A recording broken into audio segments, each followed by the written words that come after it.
Rick Edelman and many other prognosticators in the financial planning arena say you should expect in the future to live well beyond 100 and do your planning based on that. And I just disagree with that adamantly. And I want to talk about that here a little bit because I think it makes people even more nervous than they should be when it comes to their own financial planning projections. And I just want to base this on I just don't see it there. So let's talk about that. I think it's critically important to understand the reality base of financial planning as opposed to prognostications on how long you're going to live and thus how long you're going to need your money to last. So don't forget to subscribe. Of course, comments, everything helps me. A thumbs up helps me with the YouTube algorithm. So definitely anything you want to provide there is helpful to me. All right, so I'm a fan of Rick Edelman. I think Rick Edelman is one of the good guys in the business. He comes across a little bit egotistical, in my opinion, nowadays. He's definitely moved on to just being financial planning extraordinaire to more of a futurist is what I think he'd probably label himself as. And anytime someone and he didn't call himself that, but anytime someone gets into the technical aspects with technology is going to solve the rugby robots, I chuckle at that.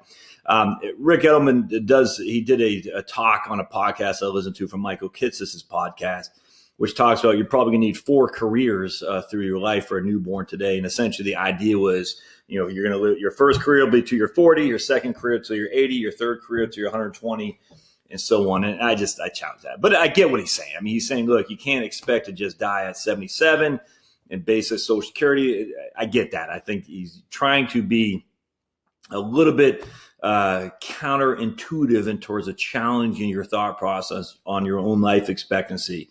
But I think there's a little bit of a self-interest here as well.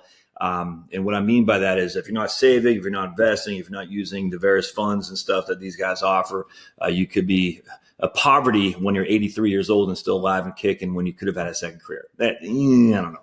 So let's dive. I want to show you something here, and this is interesting to me. This is from the Social Security website.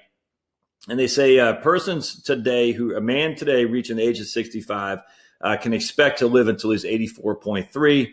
A woman today can expect to live to 86.7. All right. So again, if you're 65 today, you have a life expectancy in your man of 19 more years. All right. That's it. So 65 today, you're going to live until you're 84.3. The point about that is Social Security break-even analysis is anywhere between 78 and 82. So the average person essentially will do better if the average person delays taking Social Security beyond his full retirement age, because again, the break even is basically 78 to 82, depending on your certain specifications. All right, whatever. Now I want to say, what's my life expectancy for me specifically for old Josh here? And I thought this was pretty cool, and you could put it in there. And I'm going to say I'm a male, and I'm going to say I'm born July, and we'll just say July 1st, 1970. All right, so we're born July 1st, 1970. I am a male. And that means I'm 48 in 4 months or something like that. And so the Social Security says as of today, I have an additional life expectancy of 33.6, which means my estimated total life expectancy, my estimated total years of life are 82, which differs than if I was 65 years old today, when I have a life expectancy as a 65-year-old man at 84.2 or whatever it was. Now, once I hit 62, which is the first age I can take Social Security, my additional life expectancy at that point would be 22.6 years, 84.6 right there. Once I hit 67, my additional life expectancy will be another 19 years and such. So you can see this. The longer you live, the more your total years remaining to live will be. And that inherently makes sense because, and I'll show you here in just a second in a chart. But again, as of today, as a 48-year-old 0.4 man, my life expectancy is only 82 years old. All right. So I want to share with you this thing from the Society of Actuaries. And I used this chart the other day to show you the benefits of drawing mortality tables based on an earlier mortality table than today in terms of increasing your ability to get annuity income if you have an older mortality table versus a newer mortality table. So I use this quite a bit in the Society of Actuaries. Say risk is opportunity. I want to share with you this thing. This is pretty cool. All right, so here's in 1900. I want you to focus on this guy right here. That's your life expectancy for a newborn in 1900. Your life expectancy for a newborn in 1900 was about 48 years. That's it. And the reason for that is because of the vast majority of deaths per 100,000 people in the U.S. was infants. Of 100,000 deaths, 4,000 or 4% were infant mortality. The second point, so you can see it starts dropping off. And even here, probably about this at 2 to 3 years old, 1 to 2 years old, 2000. But then it drops off significantly until we hit about 72, or about 1,750 deaths were attributed to a 72-year-old age person per 100,000 in the U.S. So life expectancy essentially means if you could escape dying in the first 4 or 5 years, you had a pretty good chance of living for many years to come. But if you, for a newborn, your life expectancy is only 48. Now, I want you to look at this right here. In 1900, if you were able to live until you're 65, your life expectancy there was about 77, maybe 78 years old. All right. Because again, once you survived the first wave of death and destruction, it wasn't likely for you to die at all up until you're about 60, about 70 years old. It wasn't very likely, relatively speaking, for your life expectancy. So if you could survive that first 3 or 4 years, you had a pretty good chance of living until you're roughly 78 to 80 years old. All right, so that's in 1900. Let's watch how things change. Boink, boink, and boink. 30 years later, we can see the infant mortality numbers have dropped, not quite a bit, but not still in the 3,000. And so now, if you were born in 1930, a new baby, your life expectancy went up from about 47 to 60, a pretty significant increase. However, for someone who was 65 in 1930, life expectancy hardly changed at all. You're going to live to about 78 years old. Someone who's 65 in 1900, your life expectancy was 78 years old. So let's keep going.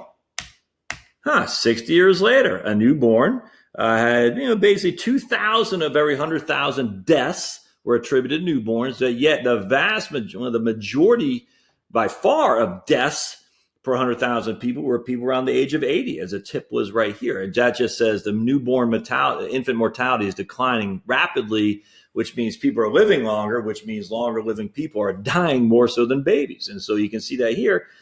And now we have a life expectancy for a newborn of 70 years old in 1960, and a life expectancy for someone who is 65 was at right about 80 or so. All right. So again, we went from 47 to 70 for a newborn in those 60 years preceding. And then we went from 77 to 78 to about 80 or so for someone who is 65 years old. Let's keep going. And let's go to 2000. Now look at this. Now the newborn infant mortality is a small 750, and that's still bad. By far and away the largest amount of deaths per 1,000 in the U.S. until you hit about 55 years old. But the vast majority of people who are dying are about 85 years old in terms of number of deaths per 100,000 people. So once you hit 85, now you're on the precipice. Not very many people survive beyond 85 relative to the amount of deaths per 100,000 people. So our life expectancy for a newborn in 2000 was about 78. Our life expectancy for someone who is 65 in 2000 was about 83. Fast forward to 2010, it was about 84, which is exactly where we put it in the Social Security system, which I just showed you. Life expectancy for a male today who's 65 years old in 2018 is about 84 years old. Life expectancy for a female who's in 2018 and 65 years old is about 86 years old. So the life expectancy numbers have not changed that much over the last 120 years, from 1900 to 2018, basically 120 years. They've gone from 77 to about 85. That's it. That's a 8-year increase in life expectancy over 120 years. All right. That's it. Now, so what that tells us is yes, the newborn infant mortality numbers have dropped dramatically, which means there's a high probability of you being born today, you're going to live, until you're in your mid 70s. Whereas again, if you survive until you're 65, there's not much of a difference from what it was in 1900. What does that tell us? Well, there's two things going on here. One, the first and foremost reason is because we've got rid of smoking. The vast majority of people don't smoke anymore, which would be one reason why Rick Edelman is right, is that we're going to see an increasing life expectancy once you hit the age of 65. And the reason for that is because the smokers are essentially dying off and they're being replaced by non-smokers. So The baby boom generation, who's going to be in this number up here, the vast majority of people who are smokers are in that generation, and they're going to start dying off if that already. That sounds crass, I know, but in terms of the statistical numbers, has nothing to do with one individual, it has to do with the population at large. So those baby boomers are going to die and thus replaced with healthier people, which inherently will increase the life expectancy for sure. But will it increase it by any significant amount? Yeah, I mean, I think a couple years for sure, absolutely, because those smokers will die off, replaced by non-smokers who will probably live another 4 or 5 years. So we can easily see that your life expectancy in 20, 30 years from now, when the baby boomer generation is dead, will be 90 years old, maybe even 92 for someone who's 65 in that day. But 120, 130, it's not going to be there. And the reason we see that is because, look, we're seeing a tightening of the differences between babies, people who hit 40, and people who hit 65. They're moving gradually to the right in terms of life expectancy, but they're not moving any significant amount. The significant amounts have already been established by the lessening of infant mortality. And what's going to happen now is once you are beyond the infant mortality, where it's just as normal as just being a 10-year-old, and it probably never will be because having a baby is a risky proposition, no other way around that. But without question, that won't have much to do with the fact that people live longer. We've already kind of got that behind us in terms of infant mortality affecting life expectancy for living well beyond your 90s. The issue is the smoking, and that's, again, will be gone, which will be rectified in the next 20, 30 years. And then, of course, there's cancer. So if we don't find a cure for cancer, none of this is going to change much. No other way around it. Heart disease, cancer, things of that nature. That is the big bugaboo that we have, as smoking is no longer the big issue. And so cancer and whatnot will, unless that has a cure, and look, I don't follow that closely, but from my research, I don't see any, again, my research, there's not much. But I do read some articles about, hey, is there potential? And the answer is not much. I mean, there could be, for sure. Don't get me wrong. But until we find cures for cancer, the life expectancy isn't going to change all that drastically, where you're going to be living to your 120, 130. Now, Rick Edelman and these guys would say, and I'm not trying to pick on Rick Edelman, I'm just saying his thought process, and I agree with it, is that there will be a technology that will find the cure for cancer, and we're laying our hat on that for it to be found, and thus we'll live until we're 120, 130. Maybe. I just think that's a crapshoot. I don't know. Will there be a technology to find the cure for cancer? Maybe. How does that affect your financial planning today, though? You can't expect to live to 120. You just can't. You should not do that, because if you do, you're going to underutilize your resources, and you're not going to spend enough because you're thinking, I got a plan until I'm 120, and that's not good. You should enjoy it while you can, because don't forget, just because you can also find a cure for cancer, now your body might be there until you're 100, but your mind won't be either. So enjoy it while you can, first and foremost. And again, we're putting a lot of weight on the science that says you can find a cure for cancer. Well, how many people are actually be studying this relative to going into journalism, relative to going, see what I'm saying? That's the whole thing with STEM. How many people are going into these fields of study relative to going to the easier things? And the education in America, again, and it might be Chinese, it might be Japanese. Well, Japanese is dying off. India's probably the place where we'll find that for sure, but certainly not. It's going to be tough to be in the U.S. with the vast majority of people getting indoctrinated in just social studies, the social sciences that aren't, they're just political indoctrination units. That's for sure. And so I don't have a whole lot of hope that United States people are going to find that. I do think it's probably India with the vast majority of people. China not so much, because they're having a hard time with their own population. But in terms of demographics, the best place is probably going to be India for sure. So we shall see, but I'm not hanging my hat on that for sure. But let's keep looking at this. I think there's some other interesting stuff that you'll find interest in.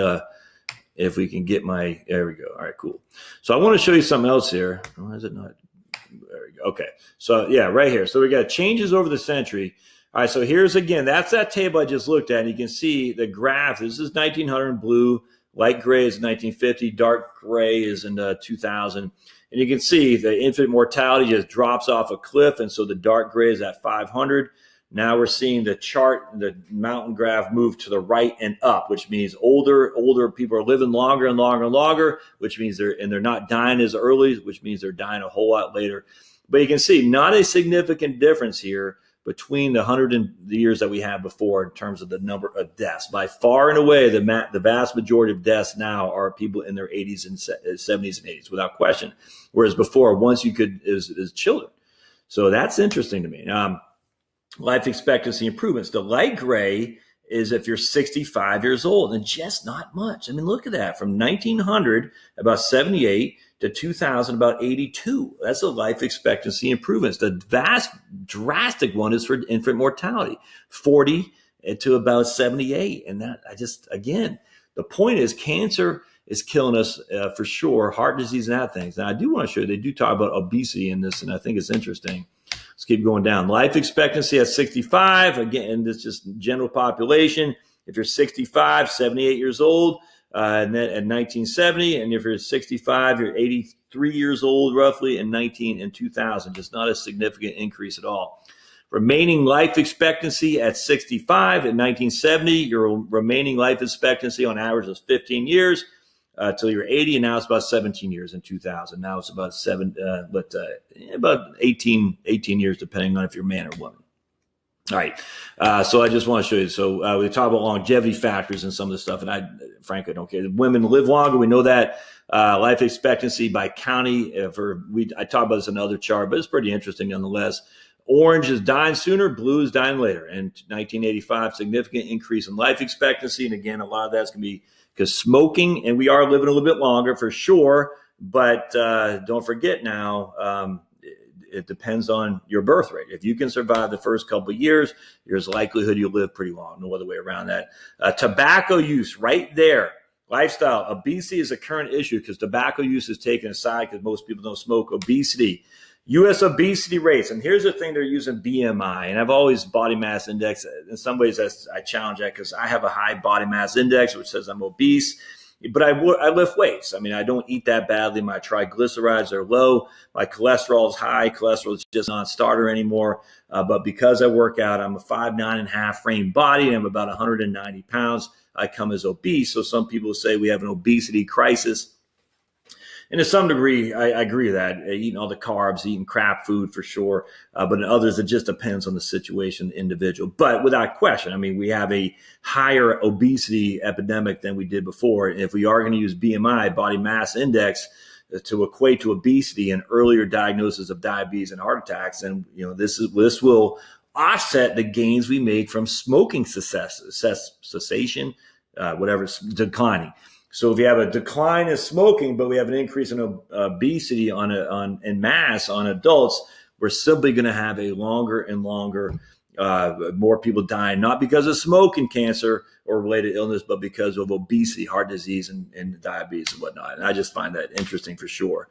And they talk about it. So that's all I kind of want to talk about. But again, the issue that we're all going to live until we're 120 and plan accordingly, and you should never spend any money. Oops. And you should never spend any money because of that. I just find, frankly, not correct. There's no evidence of that whatsoever. We're laying our hat on something that may or may not transpire, i.e. the solving of cancer. And it's just not enough to do that. So hope this helps at least alleviate some concern that you have that, I can't retire. I got to stay in my crappy old job because I can live for so long. I just don't see it, my friends. Plan until you live until 90. I think that makes sense. But I certainly wouldn't plan to live into 110. I just don't see the evidence there at all. So as always, subscribe down below, share the YouTube channel with your friends, go to blog at heritagewealthplanning.com, and we'll see you next time. Thanks, guys.